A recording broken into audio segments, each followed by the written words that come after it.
Good afternoon, Saitlanders. How are you? It doesn't look as if I'm going to do the third in the Gaslight series today, Friday, the 17th of February, because it's now already, what is the time? 20 to 2, and I haven't done any of the research. And I've got to do the video on the week in review. By this afternoon, I've got to have my day ended before 5 o'clock for various reasons. And the reason I haven't done the research over the past couple of hours is because I've got the numbers in front of me, a total of 2 hours, 5 minutes, and 26 seconds worth of telephone conversations with a successful farmer, big farmer, also a journalist, and also with a special interest in security matters, and somebody who is heavily involved in the events that are transpiring in Queenstown at the moment. Queenstown, I was informed this morning by a Saitlander who's there, is under some sort of a lockdown imposed by entities that appear to be EFF led or EFF driven or EFF affiliated, in protest at the failures of the municipality. The Queenstown municipal story is a shocking one. And when I was informed by our Saitlander of the state of affairs there, I said to him, give me some more info, man. And I just wanted a brief overview of, it's to do with this, it's to do with that, it started last Thursday, it's because of the following. But in the end, I was on the line with this other guy, the non-Saitlander guy, the farmer come journalist come businessman. And it turns out that, well, let me tell you how our Saitlander friend put it. He said, I'm not sure what's the right word. Eerie. I said, do you mean maybe menacing or sinister? He said, all of them. Apparently it's like a morgue in Queenstown today. They have forbidden the shop owners to open and trade for fear of physical bodily reprisal and or the destruction of the shops. And some observers feel that this may be the beginnings of a second KwaZulu-Natal 2021. Excuse me. I beg your pardon, everybody. My voice started to go, and I didn't have water here, so I had to fetch. So the gist of the story is that Queenstown appears to be in a great deal of trouble. I mean, they're just refusing to allow businesses to open in protest. But in all of this, they sought the opinion of a security specialist who they didn't want to reveal to me. Apparently he is some super duper chap, and he would rather remain anonymous. And this guy told them, I've read the piece of advice written, that the events in Queenstown appeared to reveal the same systematic, premeditated nature as the events of KwaZulu-Natal in 2021. And we know by now, if you've seen the videos that I've made from the 3 excellent articles by the Daily Maverick, that the events in KwaZulu-Natal in 2021 were without a doubt premeditated, with an ulterior motive. In other words, the riots were a thing unto themselves. The theft of certain particular items, such as the ammunition and the day-night goggles, whatever you call them, day-night binoculars, night sights, night visions, and so on. That was a series of events unto itself. And then thirdly, it was a rehearsal, a practice for something else.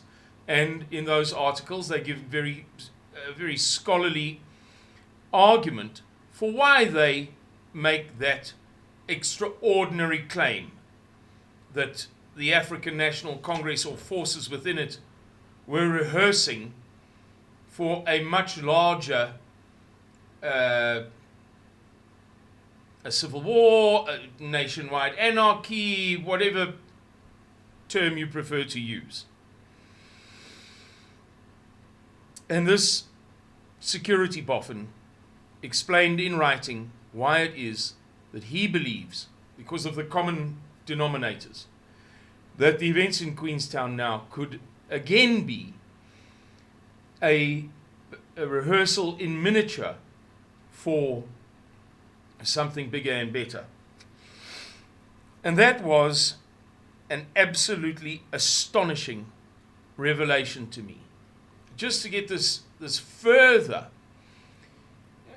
endorsement, if you like, of the perception that some of us had a long time ago, that many of the events that occurred in KwaZulu-Natal and in other operations, if you like, other occasions, other dramas in South Africa, appeared not to be spontaneous and appeared not to be entirely about the ostensible reason, the ostensible gripe or complaint, but appeared to serve other purposes than protesting the ostensible reason or remedying the ostensible reason.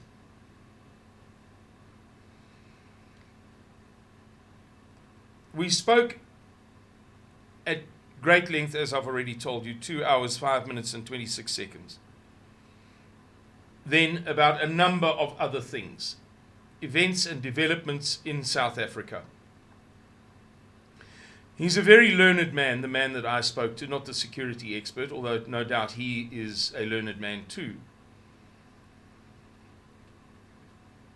And he was able to reveal to me a number of astonishing statistics of which I was completely oblivious.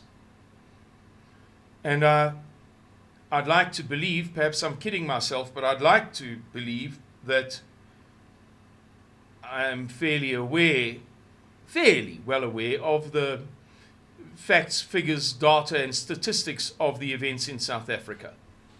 Those are statistics I wish I'd known a long time ago. But the reality is that in numbers terms, South Africa is in a great deal of trouble. In numbers terms, there is cause for concern.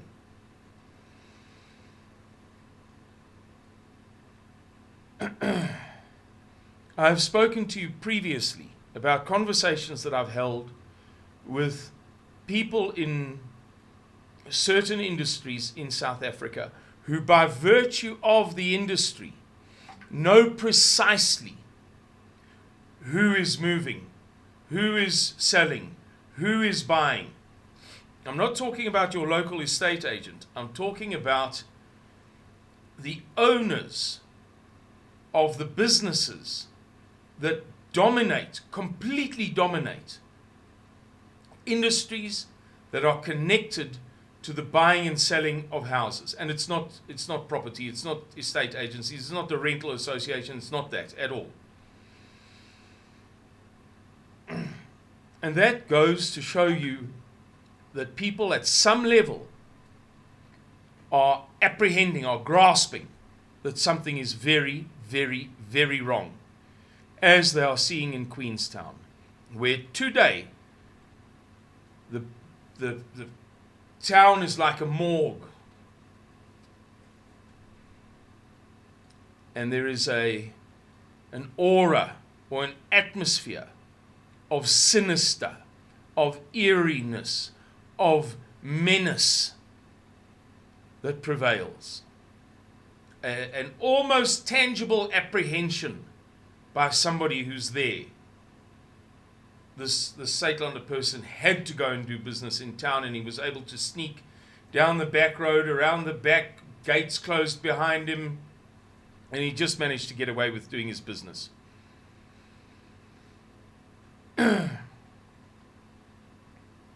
I'm going to do a separate video going into greater detail about the facts, figures, data and statistics that are not directly related to what is happening in Queenstown. So let's restrict this video to a brief conversation about the suggestion being made by, allegedly, I know some very, very, very, very super duper people. I don't say I know the most or the best, but it's not often that somebody says, well, Simon, look, I don't want to tell you the name. Generally, I get that information because people, I don't think it's about me. I think that it's the work that I do. So back to the point. Top security analysts are suggesting in writing, and I've read the executive summary, if you like, that there are now additional events occurring in South Africa whose true purposes are not the ostensible purpose of rectifying service delivery in Queenstown, but are being turned into rehearsals for something much bigger. Okie dokie, everybody. Thank you for watching that video, and we look forward to seeing you in the next one. Goodbye and God bless you.